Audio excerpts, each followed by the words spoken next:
Do we have kartals?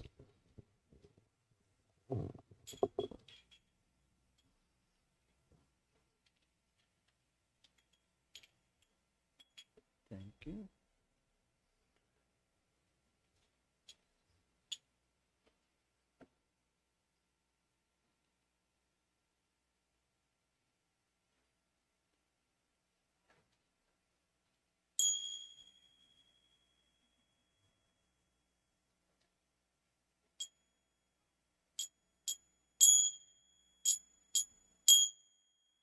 Jaya Radha Madhava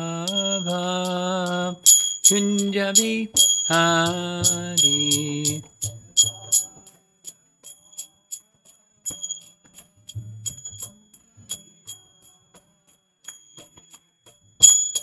Jaya Radha Madhava Kunjabi Hari Jaya Radha Madhava Kunjabi Hari Gopi Jana Vallabha Girivardhari Gopi Jana Vallabha Girivardhari Gopi Jana Vallabha Girivardhari Gopi Jana Vallabha Girivardhari Jasodhanandana Vrindavana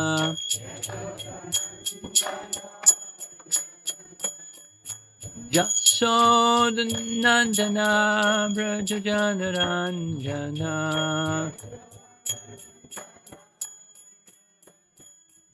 Jamuna Kiravana Chadi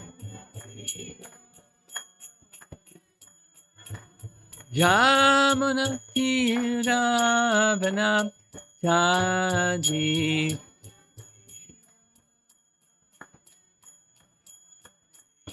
Jaya Radha Madhava Kunjabi Hari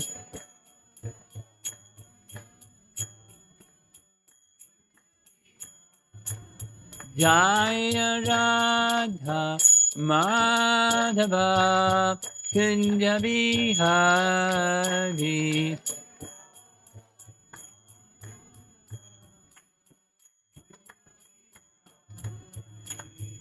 Gopi Jana Vallabha Girivardhari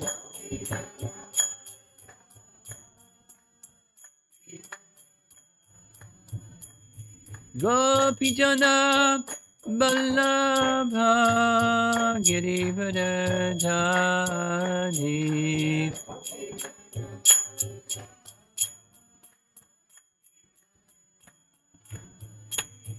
Jasodhanandana Vrindavana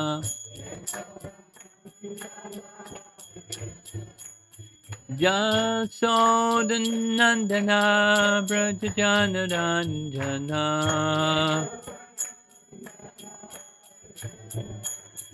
Yamuna Tira Vanachadi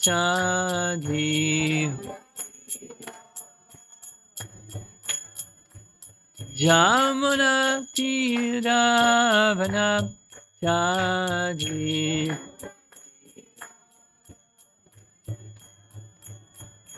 Jaya Radha Madhava Kunjabi Hari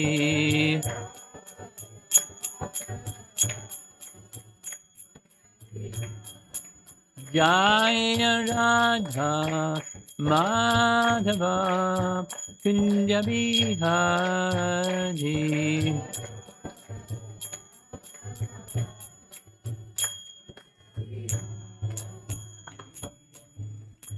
Jayo Vishnupad Paramahamsa Parividikacharya Astatara Satasi Srimati Divine Grace A.C. Bhaktivedanta Swami Srila Prabhupada Ki Gora Premanandi.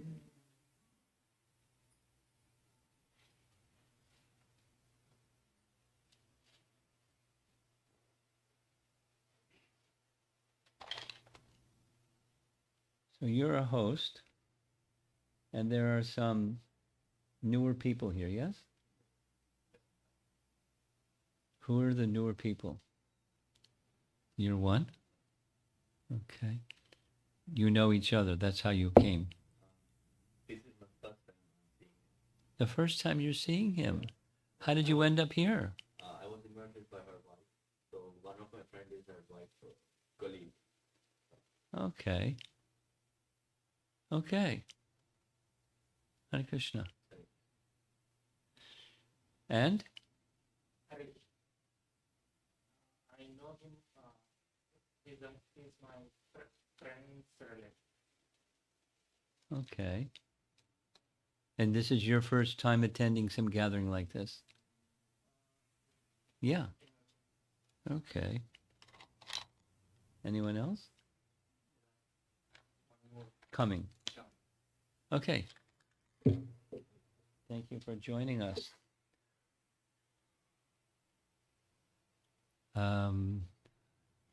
I thought of next time when we know that there's going to be new people, the words for that, our Jai Radha Madhava song, so they can follow along. That would be nice. The song we just sang is very simple. Just names of Krishna in Vrindavan. Radha Madhava, Kunja Vihari, Yasoda Nandana, Girivardhari, Jamuna Tira, Vanachari. So it's singing names of Krishna, specifically names of Krishna in Vrindavan. And we commonly do that. I'm accustomed to doing that, as far as I know, all over ISKCON, because our spiritual master would sing that song before beginning his classes. So we just follow. And it's a nice bringing the mind to the sound of Krishna's name. So the topic that I thought to speak about this evening is similar to, it's a continuation of the theme of what was spoken on Sunday, this past Sunday, in anticipation of Dussehra, or Ram Vijayotsava, that Ram's killing of Ravan, which comes this coming Sunday. So in anticipation of that, bringing remembrance of Ram's pastimes in anticipation of that event, and then following that is Diwali. Some topic from Ramayana. And the theme is, the previous week, there were several classes on the theme of victory at what cost? And we spoke about Bharata. He had victory. The whole kingdom was his, and he didn't have to do anything. But at what cost? So this is now personal victory versus others' victory. And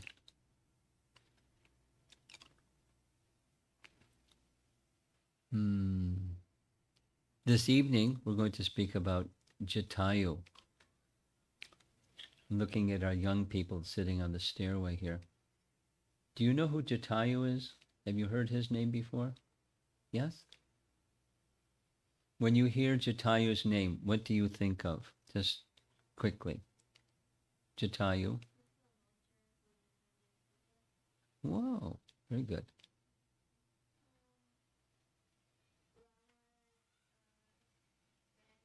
Rama's friend, definitely friend. Very good.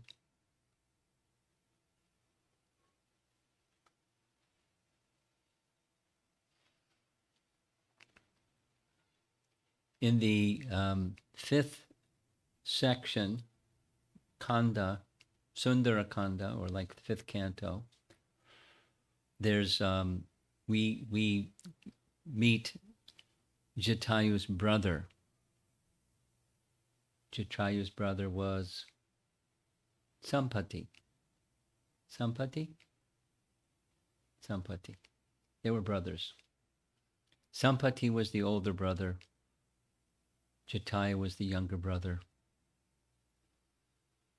And the scene is the Vanaras who went to the southerly direction. The Vanaras, the monkey warriors, with Hanuman and Jambavan, and Vali's son named Angada, and others, whole group. They couldn't find Sita. So Vali's son, Angada, said, if we go back and tell Sugriva we couldn't find Sita, who knows what he'll do? He can get very angry. He can get very violent. He's very powerful. You know what? I'm just going to sit here and fast until death. I don't want to go back and face Sampati. And many other Vanaras said the same thing. And Sampati heard them. And Sampati is a vulture. And he said loud enough, because he was on a hill, he said it loud enough that they could hear, oh, great. I haven't had a good meal in a long time, and when they all die, I'll just hobble down there and have a big feast. And Angada said, oh, what great misfortune. If only we could be as fortunate as Jatayu. Because Jatayu, he gave his life to Ram. At least in noble way, with dignity and giving everything that he had, even in the face of terrible Ravana. He gave everything. We're so unfortunate. We're going to die here of starvation, fasting until death. So Jatayu was being looked up to by the whole Vanara group. Well, not the whole Vanara group. Hanuman wasn't into what they were doing, and Jambavan wasn't into what they were doing. But he is very noble. There are 9 processes of devotional service. Could you turn the volume down a little bit? There's 9 processes of devotional service. They're taught in Srimad Bhagavatam. Prahlad Maharaj speaks them to his father, Hiranyakashipu. His father wanted to know, what's the best thing you've learned in school? Well, he didn't say in school. What's the best thing you've learned from your teachers? He learned it from Narada, the process of bhakti. So he recites the 9 processes of bhakti. And the final one is Atma Nivedana, surrendering everything. And Jatayu is an example of Atma Nivedana. He surrendered everything. His mind, his body, his words, everything in service to Ram. His life, just like you said, he was Ram's friend, and he was just dedicated to protecting Sita. He gave his life to protect Sita.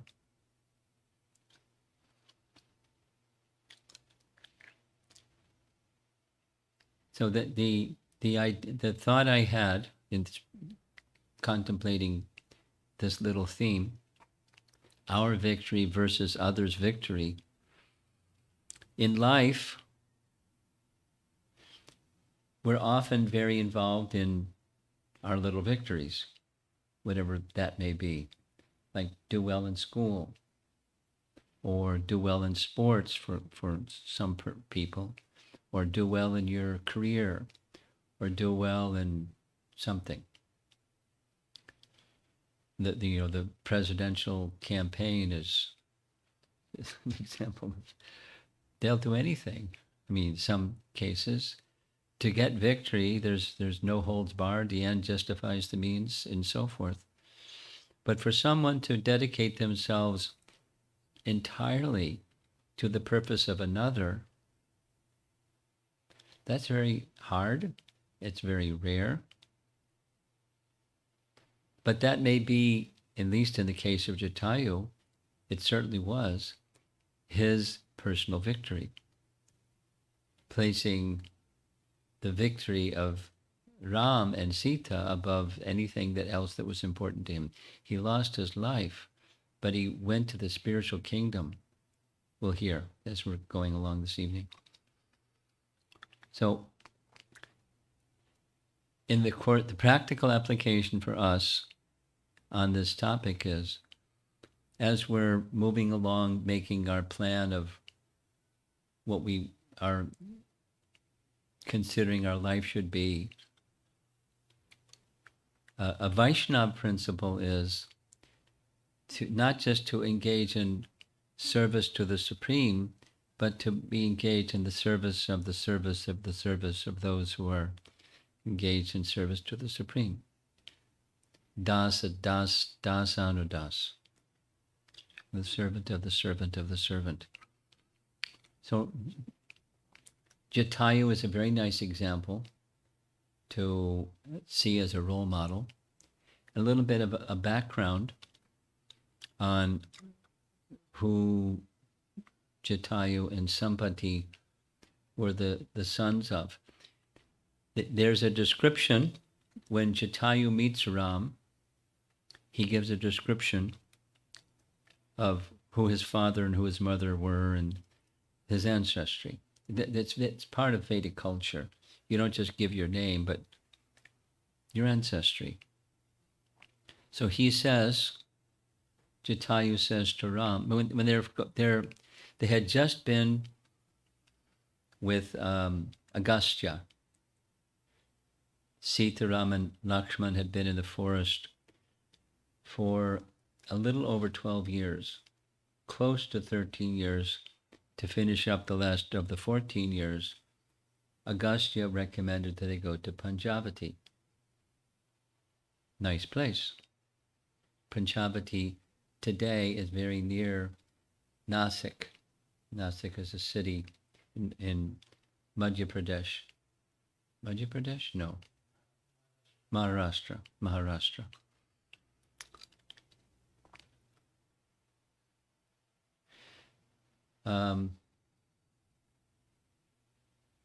So as they were moving in the direction that Agastya had sent them, they saw a vulture, very large, and Ram was concerned. Who is this? He drew his sword. He was ready to do the needful. But in a very pleasant speaking voice, Jatayu introduced himself. I am the son of Arun and Shani. He gives the ancestry. Kashyapa. Now there's a difference between what the Srimad Bhagavatam says and what Valmiki Ramayana says. But what Valmiki Ramayana says is, Kashyapa Muni was one of the mental-born sons, 7, of Brahma.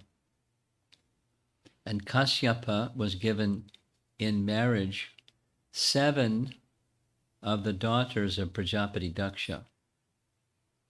And one of those daughters was named Vinita.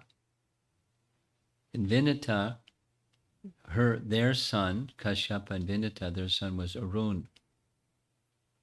Arun is the god of dawn, or he is the chariot driver of the sun god, because before the sun god comes the dawn. Arun, the chariot driver. And another daughter of Prajapati Daksha was Tamasa, and they had a daughter.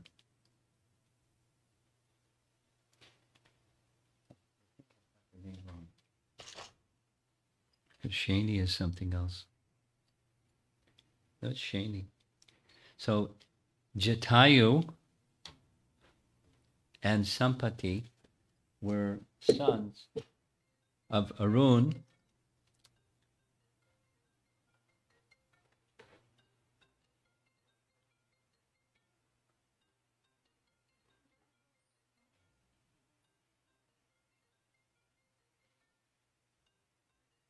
Can't find it in her bag. Okay. It's a little bit of a mystery how those who are in a human form give birth to non-human species. Kids, you with me? Jatayu was a vulture, but his father and mother were human forms. So how is this possible? And the explanation is just like this empowerment of the personality of Godhead. That's the short answer. Just like Brahma, he created a whole universe. Who can create a universe? Even if you give somebody a bunch of ingredients and a blueprint, you send them to school for a whole bunch, and you're going to build the universe. It takes empowerment to do certain things. Or there are other residents of higher realms, like the siddhas. They can travel wherever they like. They don't need a vimana. They don't need an airplane or a space capsule. They can just go wherever they like. They have mystic powers. So the Prajapatis, the Praja, Pati, they're the fathers of Praja, offspring. They're given power, empowerment, or capacity to do things that ordinary people cannot do. They can produce Praja to fill up the universe with the various species. And the following generations don't have those same powers. Those Prajapatis have those powers. So in this way, Jatayu was the younger brother and Sampati was the elder brother. And they were huge creatures, king of the vultures. And they were when they were young, they were very sporting.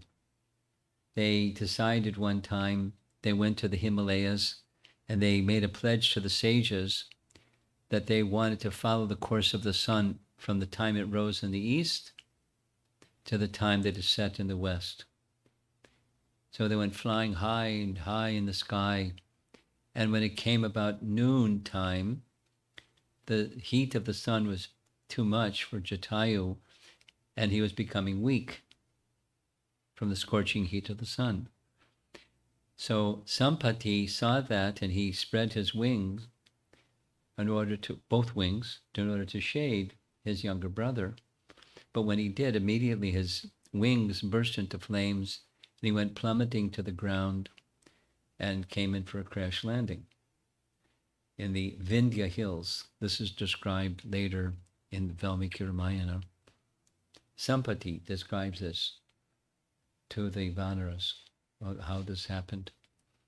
And Jatayu wasn't hurt, and he descended to earth near Panchavati.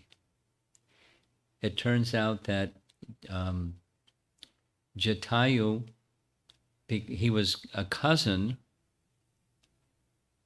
of Garuda. So he had Garuda's association. He doesn't describe how this happened, but he had association with Dasarath, because when he introduces himself to Ram, he said, I'm a friend of your father. Now Ram isn't surprised. I did some research. I asked some scholars, and the scholars didn't know, so they asked their Sri Vaishnava scholar friends, and they didn't know, and nobody so far. Is there a little history of Jatayu's friendship with Dasarath?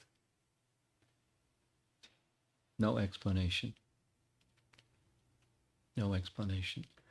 But when Jatayu is fighting with Ravan, he gives his age as 60,000 years, because this is a previous age. He was born in Satya Yuga. Yeah, he was very old.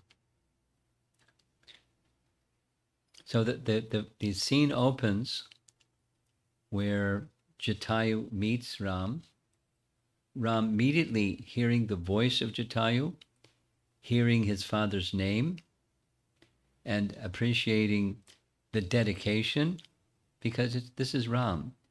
There's a whole section where when Ram is accepting the surrender of Vibhishan, Ram describes the criterion that he has for accepting people, and it's very liberal. Just that that Jatayu said, "I want to be of service to Sita. When you and Lakshman may go to the forest, I'll be on guard and I'll see that she's safe." He was offering some service. That's all it took. So immediately, Ram accepted him. And we don't hear so much about Jatayu after that until the scene where Ravana is abducting Sita. And when Ravana is abducting Sita, she calls out. She sees he's coursing through the air, being carried away by Ravan. She sees Jatayu asleep in a tree. And she calls out, "Jatayu, wake up. Please go quickly to Ram and let him know Ravana has taken me." Well, Jatayu doesn't follow Sita's instruction, because by the time he finds Ram and brings Ram, Sita's gone. So he personally confronts Ravana. It's an unfair match. But I want to just read his words, because it's he's very poetic and strong. "Oh, 10-headed Ravana, I am the mighty king of the vultures, known by the name Jatayu. I live by the ancient code of ethics and am true to my promise. Ram, the son of King Dasrath, is the king of all the worlds and is equal to Indra and Varuna. He is engaged in procuring the welfare of all living beings. This fine lady, whom you wish to abduct, is the illustrious, legally wedded wife of Ram, and is known by the name Sita. How could a king, observant of the codes of material conduct, touch someone else's wife? Oh, mighty Rakshasa, the wives of kings especially deserve protection. Arrest this degraded idea of touching another man's wife. A sober person should not do that for which another might ridicule him. A wise man should protect others' wives as much as he does his own. If the means to gain prosperity or even pleasures are inauspicious in scriptures, O descendant of Pulastya, then even the erudite scholars will conduct themselves following the king and his demeanor." He's taking the high road first, because Ravana is a descendant of Pulastya. Pulastya is another one of the sons directly born from the body of Brahma. So he's only 4 generations away from Pulastya Rishi, a celebrated personality. So you come from, when, in Vedic culture at least, when someone points to another's ancestry or lineage, it's powerful invocation to live up to that lineage. You have the reputation of your ancestors to live up to and uphold the good name. This is unbecoming. Immediately set Sita free. If you are brave, then fight. Stop for a while, O Ravana. You will soon be lying dead on the ground as Kara did previously. Ram, clad in cloth made from tree bark, who killed the Daityas and Danavas in combat many times, will slay you before long on the battlefield. As long as I am alive, you cannot take away Sita. Let me knock you down from your fine chariot, as one would knock a ripe fruit out of a tree. So the details I'm not going to go into, but there's a long section, the battle section. The battle goes on for an hour, it says specifically in Valmiki Ramayana. He comes with his talons and claws the back of Ravana. He pulls his hair. He beheads the chariot driver and the mules pulling his chariot. He didn't come on Pushpaka Vimana this time. He came this other way. And the chariot crashes to the ground. And the horses, the mules are dead. The chariot driver is dead. Ravan is astonished. And so there's hand-to-hand combat. There's more verbal exchange back and forth. He insists that Ravana desist. Really strong, very direct. Ravana just gets infuriated at his words. Jatayu fights back and forth and back and forth and back and forth. Without his chariot, he then tries taking off again with Sita. And Jatayu attacks. Ravana takes his sword and cuts off the wings and the feet of Jatayu, and he comes crashing to the ground. And Sita feels like her father has been killed because Jatayu has been protecting her like a father would protect a daughter. And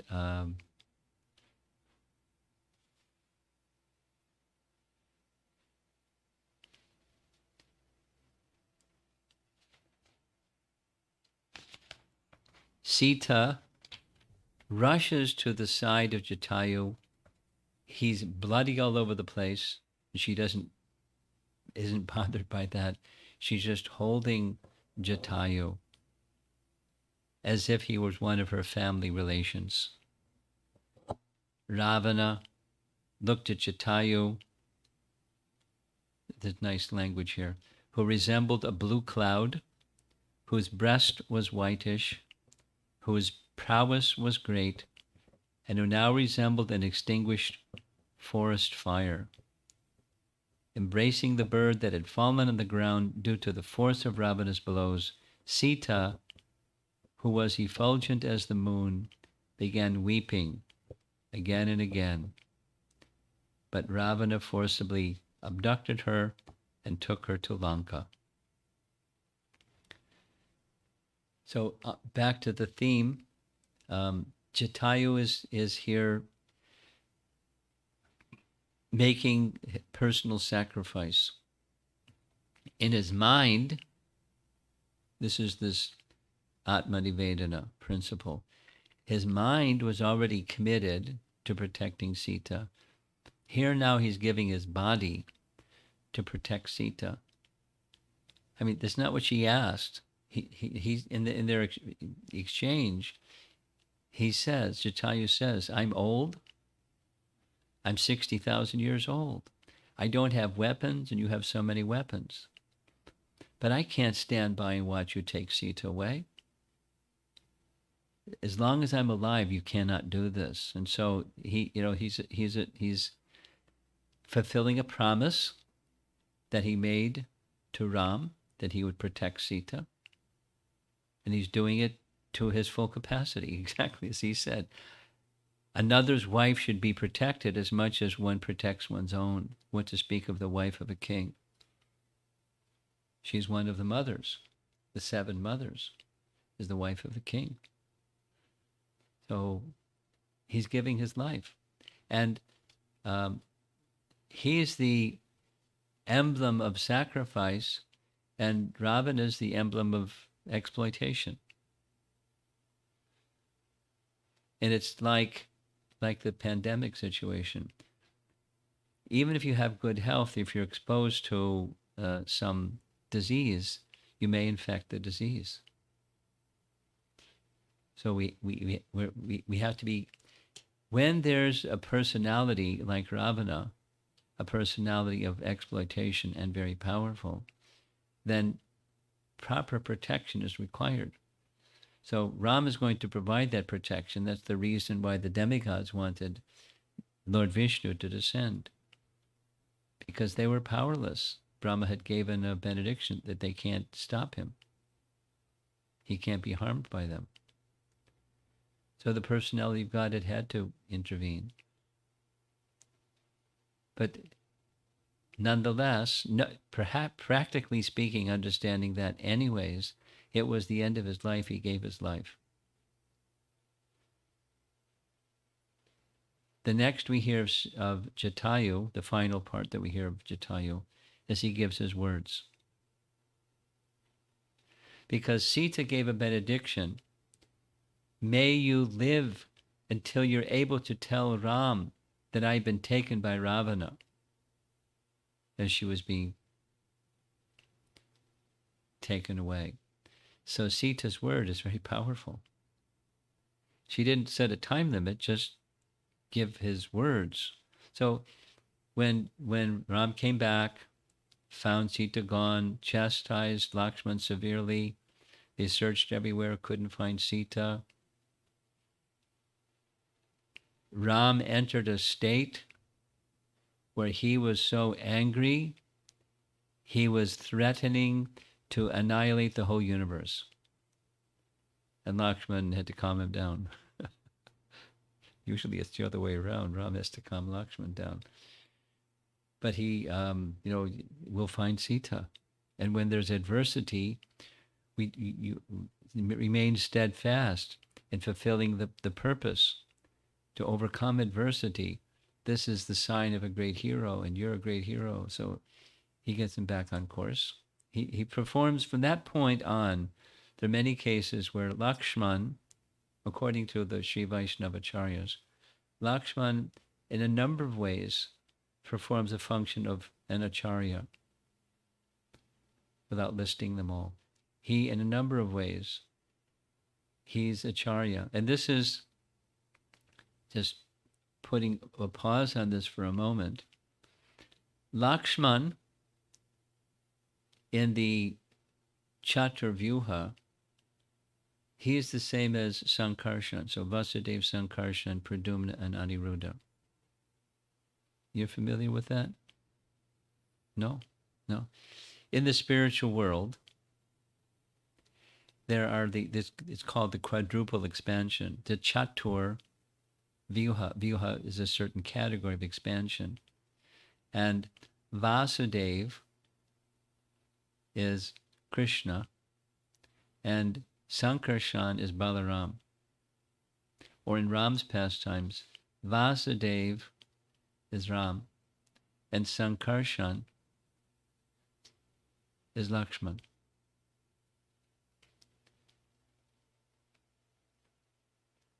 In Lord Chaitanya's Lila, there's a similar comparison. Lord Chaitanya, Lord Nityananda. But so there's a function that Sankarshan or Balaram play in spiritual affairs. Sankarshan or Lakshman performs the function of giving spiritual teachings. He's the original preceptor, the original guru, Adi Guru, the Balaram or Sankarshan. So in Ram's Lila, in a number of places, particularly from this point onwards, he performs the function of Acharya. He helps persons become again connected to the personality of Godhead. Even in the Lila that's being enacted, where Ram seems to get disoriented or lose the sense of his own divinity. I mean, that's a whole long explanation. It's a pastime. It's a pastime of love in separation. Just a little sharing with you, all of you here.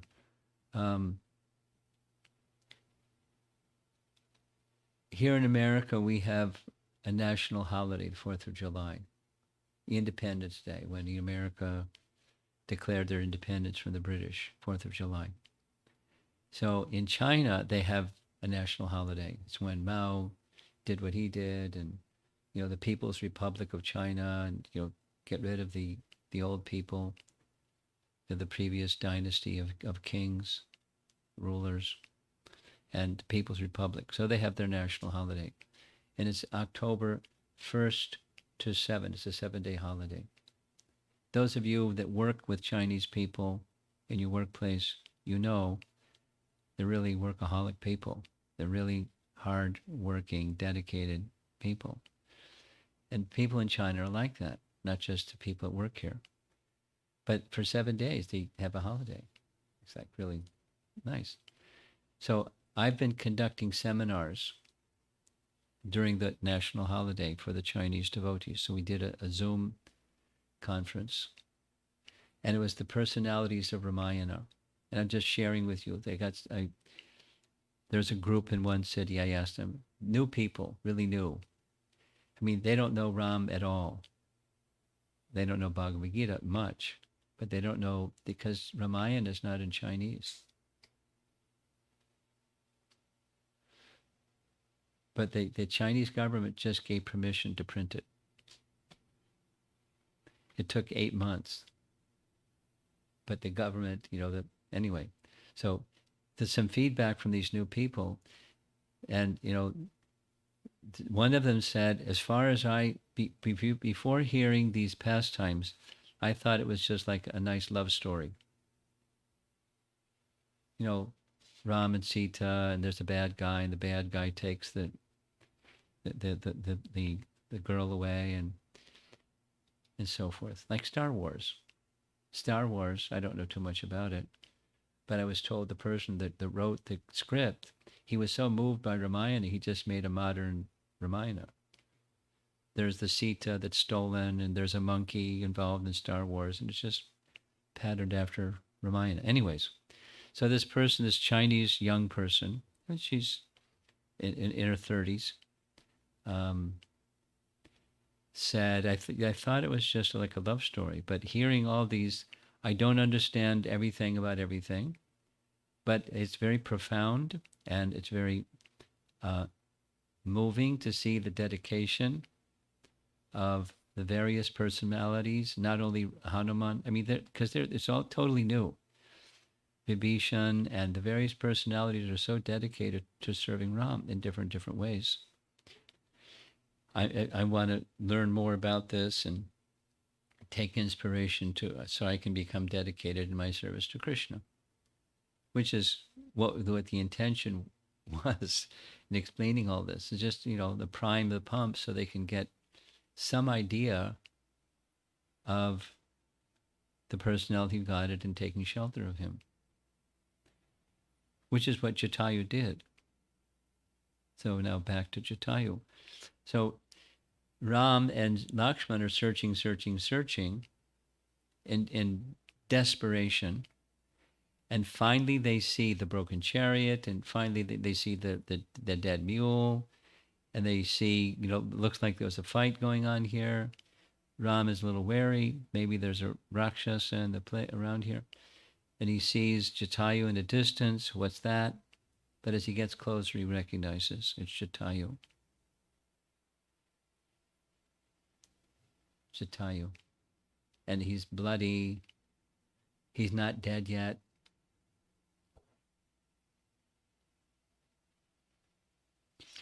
Ram speaks with great grief. I've been expelled from the kingdom. I'm made to stay in the forest. I've lost Sita, my beloved wife. This bird who was my well-wisher has been slain. Such misfortune will burn even fire. Now, if I enter even the great sea, the Lord of the rivers, filled with water, will also dry up due to my misfortune. In this world of the animate and the inanimate, there is no one more unfortunate than me, fallen into the trap of adversities. This aged king of birds is my father's friend. To my ill luck, he is struck down and is lying on the ground. Saying such words and showing filial affection, he's the friend. Jatayu was Ram's friend. Filial affection. He caressed Jatayu repeatedly, with Lakshman by his side.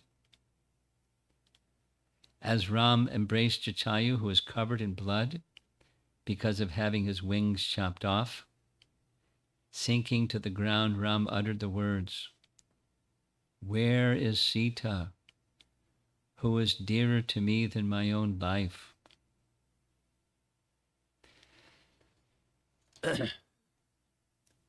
Ram is showing a very special effect.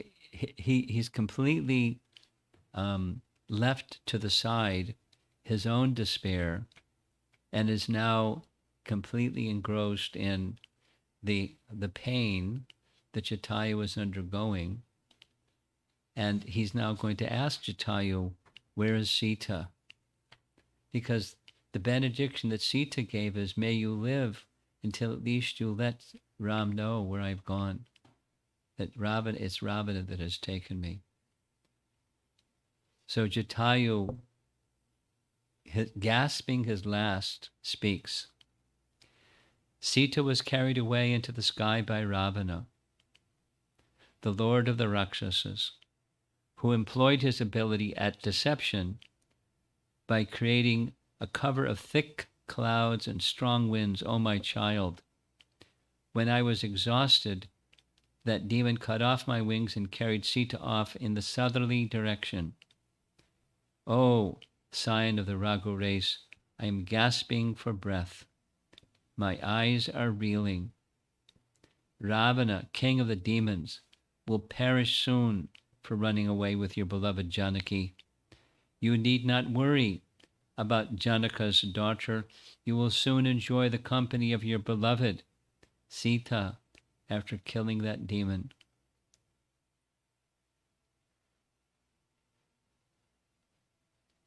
Ram joined his palms together and pleaded, speak, speak. The vulture abandoned his gross material body and rose up into the sky in his subtle body. Then the vulture's head sagged to the ground, his legs stretched out, and his body collapsed on the surface of the ground. Staring at that dead, red-eyed vulture who resembled a mountain, Ram, who was afflicted with manifold miseries, said to Lakshman, pious, righteous, and valiant souls who can give protection to others can be found everywhere, even among animal species. The agony caused by Sita's abduction does not disturb me as much as this vulture's death. For my sake, O Jatayu, with my permission, go to that transcendental world. Since I have purified you, you may now go there. So he's now giving this pronouncement that Jatayu's destination is the kingdom of God. He's a vulture. Not too many vultures that go back to Godhead, but he's an exceptional entity, and is dedicated to Ram's service. The nature of those who serve Ram, or those who serve Ram, is his blessings and benedictions flow to them. So the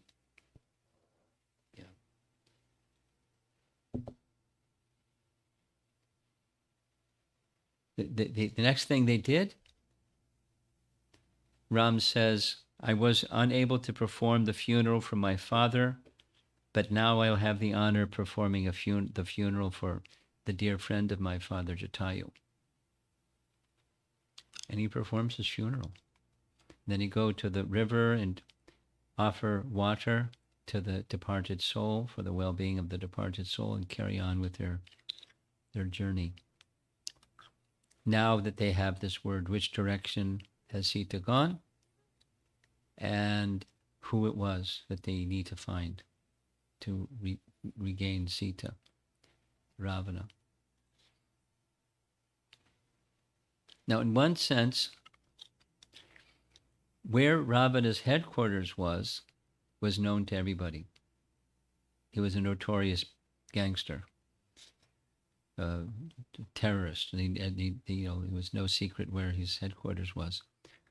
But Rakshasas have mystic powers, and they can go anywhere. There's they can go on the earthly plane. They can go up into the Bhuvarloka region. They can go down to the lower planetary regions. So there's no saying for sure where Sita has been taken by Ravana, because he's a bad guy, and if he doesn't want to lose Sita, he may very well have taken her to some other place. When you abduct somebody, you don't necessarily take them to your home. He was expecting retaliation, so who knows where he went. So it's now the mission is find Sita.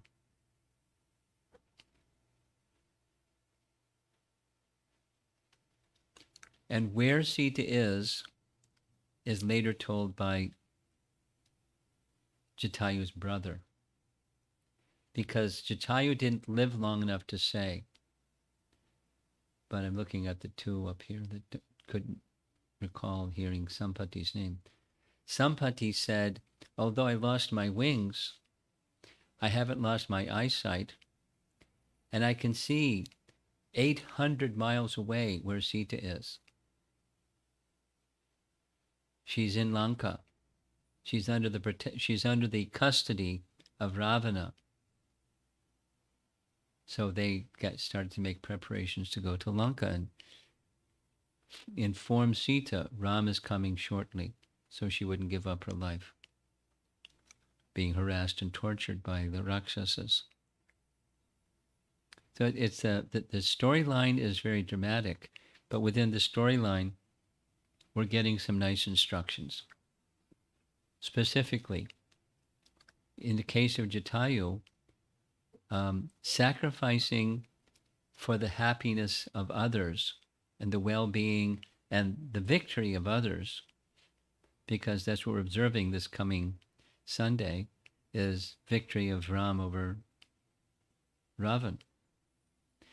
Jatayu's mission was victory for Ram. And he gave his life for that. And as that victory for Ram was his victory. Now, material conception of life doesn't encompass that. It's about one's personal interest, and that comes first. Or my immediate friends and family, and that comes first. Or whatever, it can expand a little bit, my community, my nation, but it's about me and mine. And it's a much higher principle. Living by higher principles, that's what spiritual life requires. Those who are willing to understand what living by higher principles really is, and they have nice role models or examples to follow, and Jatayu is an incredible example. To this day, so many years later, still being honored and glorified for his commitment and sacrifice, and to the spiritual world by the blessings of Ram. There's the last comment. So Shilya, this is one of the themes in Ramayana, according to the Sri Vaishnava Acharyas, that the whole of Ramayana is a treatise on surrender. And there's 18 principal themes or principal instructions related to surrender within the whole of Ramayana, and they've elaborately, it goes back to Jamunacharya. Jamunacharya was the spiritual master of Ramanujacharya. And Jamunacharya thoroughly studied and taught Ramayana on these 18 principles, and successive acharyas elaborated on them similarly. So this Saushilya is a description of one of the characteristics of Ram, or one who is worthy of surrendering unto. And that is commensurate with, corresponding to one's advancement or one's giving of oneself to the Supreme. There's reciprocation. He doesn't interfere with our free will. He reciprocates with our free will. And as we give ourselves, to the degree we give ourselves to him, there's a equal reciprocation. He's always encouraging to give everything, and Jatayu gave everything, so he received everything. So it's a nice little section from Valmiki Ramayana to get inspiration from and guidance from in our lives.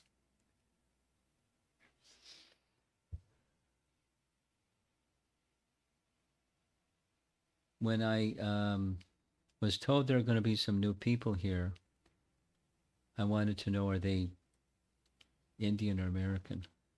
So when I was told that they're from India, then I thought this is okay. You're a little familiar with Ramayana, yes? Of course. Yeah, okay. So let's see if there's some discussion. Any thoughts on this subject? You two are a little younger. Do you know about Ramayana? A little bit? Okay. A little bit. Okay.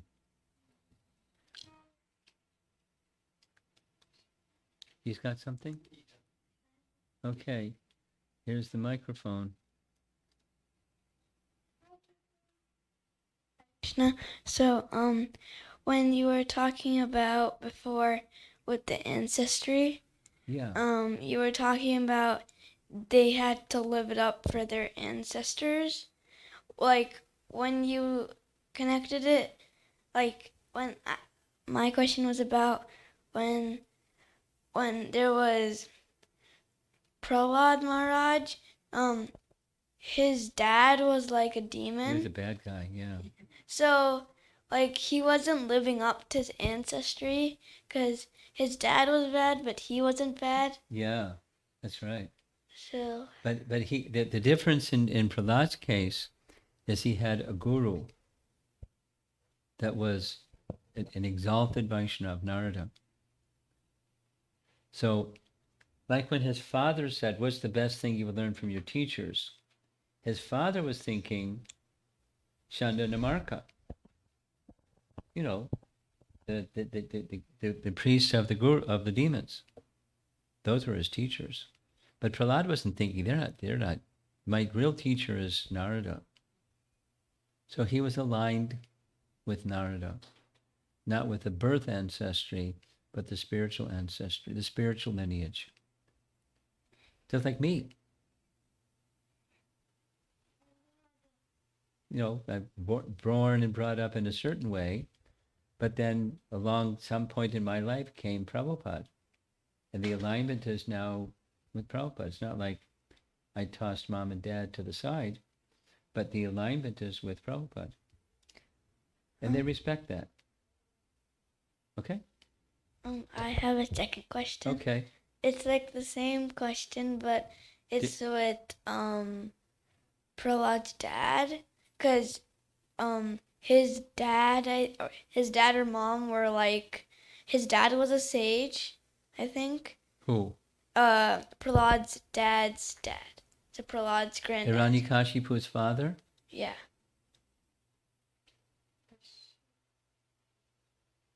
Okay. So what's your point? Like, if he was a sage, or yeah, why wasn't because of the ancestry same thing? Wow, because I thought the sage would taught him because he's a son, so he would think that his dad was a guru. Why wasn't Hiranyakashipu listening to Why wasn't he a sadhu instead of a demon? That's what you want to know. Yeah. He came from, well, he was born in the Daitya dynasty, and his birth, although his father and mother were exalted, the mother of Hiranyakashipu desired to have a child at an inauspicious time. So her husband said, "You'll have a son, but he's going to be the opposite of good, because the time is inauspicious time." So in Vedic culture, when you do something, the timing of when you do something is particularly important. So that's the explanation. So the sons of Kashyapa and Diti are Daityas, sons of Diti, and they're demons. And the first two were Hiranyaksha and Hiranyakashipu. But the reason was inauspicious timing. The detail I don't know, but inauspicious timing. Okay? Hare Krishna. Okay. You like the Prahlad story, huh? Yeah? Okay. How about you? Anything? You're good. Okay. Anyone else?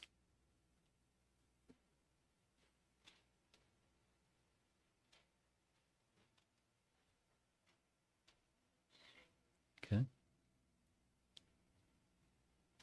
Krishna Maharaj.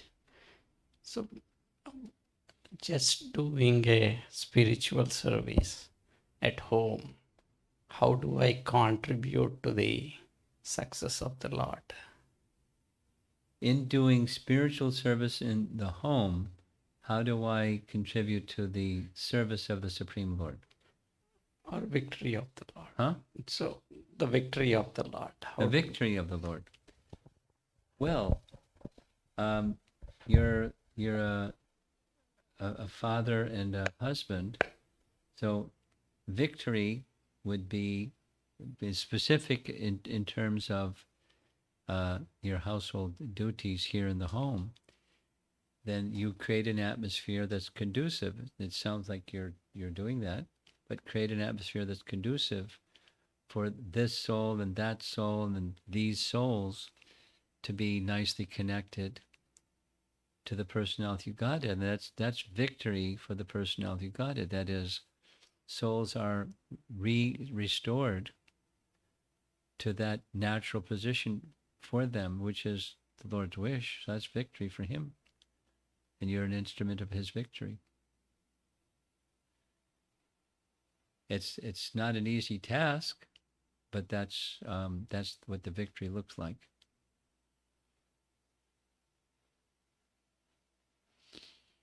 Parenting in modern times.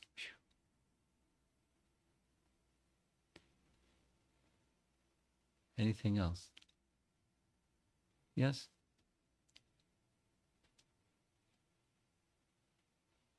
Hare Krishna. Whoa. Hare Krishna, Prabhu. Go ahead. He's going to turn the volume down. Yeah. My question is, Speak into the mic so Yeah. people that are distant, they can hear you. my question is, so dedication is important. Like Jatayu, he dedicated his life to Yes. Rama. Yes. So maybe like for Ravana as well, there are few people who dedicated their life. Yes, they did. So, but obviously they're on the wrong side. Yeah, the result is different. So is just dedication doesn't have any importance. Whether Dedication has importance. It's like, $1 million has importance used properly. $1 million has great detriment used improperly. Here's a surgeon's scalpel. Used properly, very beneficial. Used improperly, very dangerous. The dedication has a place, depends on how it's used. And that, austerity has its place, depends on how it's used. From austerity comes the fruits of austerity. And then you get the fruits of austerity, you can use it properly or improperly. Everything has its utility. Thank you, bro. Okay.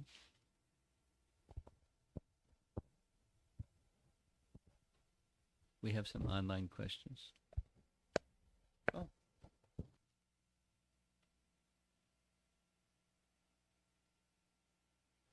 Hare Krishna Guru Maharaj.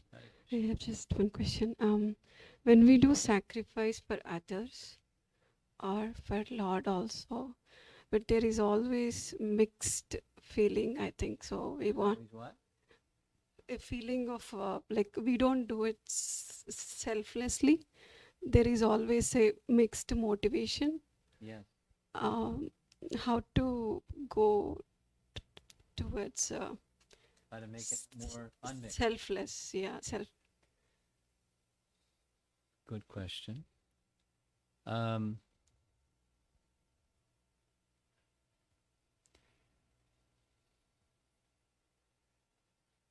This is the answer is Krishna consciousness, or the answer is the dedication of oneself to the supreme cause of all causes. If you want to become pure, you contact the supreme pure, and you're going to become most quickly pure. If you don't connect to the supreme pure, it's going to continue to be a struggle. The more one can connect with the supreme pure, the more you can become completely pure. So a real good place to start is chanting, because when we're chanting, we're also mixed. The mind is distracted and so forth. So that's our primary means of deliverance, is the holy name. So it's not, it's very practical, very purposeful, very direct. And then I would say, take something that you do daily and really focus on, do it for Krishna. Like, for example, cooking. There's a really nice devotee somewhere. She's a mother of 2 kids, and kids are fantastic. So forth. They're graduated, and they're that age, graduated from college and married, and so she shared in a public setting, one of the things that I still struggle with is cooking for Krishna. Because I'm so accustomed since marriage to just cook for my family. And so I'm still cooking for my family, although I know I should be cooking for Krishna. So that's not selfish, but it's mixed. So take something that you do, in addition to chanting, that is meant for Krishna. And, the kitchen is a real good place for ladies to start. And just focus on, this is for Krishna. Down to the detail, the cleanliness, the ingredients, the shopping, the the condition of the pots and the condition of your mind and the condition of your body and the clean, because it's for Krishna consciousness. So if you as much as you can focus on doing something that you do every day, and you do that just for Krishna, that selfish factor will diminish in all the other activities. The doing things for other people, and then there's some mixed motive. That's the third thing. So it's the chanting, something that you do and just really focus and can stay with it for 5 years. I take the 5 years because Bhaktivinoda Thakur uses that duration of time it takes to overcome some unwanted bad habit. 5 years. Then he goes and says, so if you live 80 years, you can take care of, certain number of bad habits in a very dedicated way. But scripture, like this nice example, Jatayu or Hanuman, or Krishna's pastimes. Some spiritual this is a teaching of Ramanujacharya. If you want to develop a certain quality, become very dedicated to a spiritual personality. Hear about the person, glorify the person, remember the person, read about the person, and that quality will become your quality. So those who are selfless in the whole of Vedic literature, find someone that represents like that, and hear about them, glorify them, remember them. That's a scriptural means of moving towards that quality that you particularly value.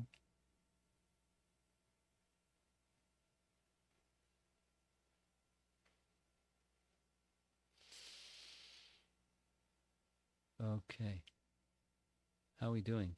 Anybody else? We have some online question? Okay. So this is from Sanchari. She has 3 questions. In hearing the description of Jatayu's lineage, and especially the description of how other species come into existence, are certain groups of species credited to a certain Prajapati? Yeah. They're empowered in a specific way. Yes.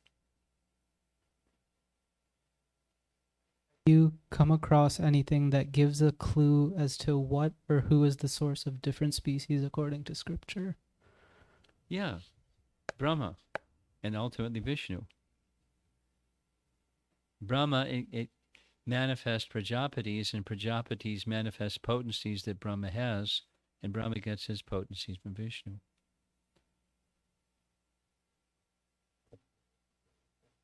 So she had the same question as Okay. Shubhang. Okay. It's okay. Okay. Anything else? Yes. Another question by Amara Mataji. How to understand what are higher principles at one stage? My understanding is higher principles are different as per the capacity level of a person. Yes. For example, pleasing Guru and Krishna is the highest principle, but mostly we don't know what will please them. Either one thing or another is in a certain life circumstance. So that's a statement. What's the question?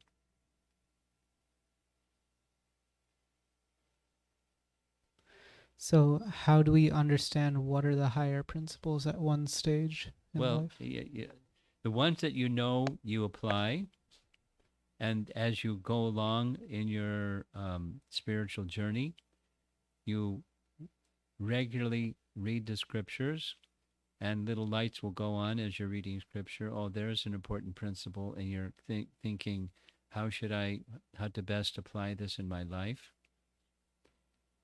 That's how you learn principles. as you know, when from the point of not knowing, that's how you come to the stage of knowing. And you have teachers you can turn to, and you inquire from them, and they'll help you understand.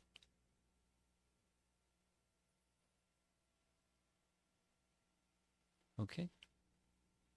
Anything else? Looks like we're done. Anything back there? Okay. Srila Prabhupada ki jai.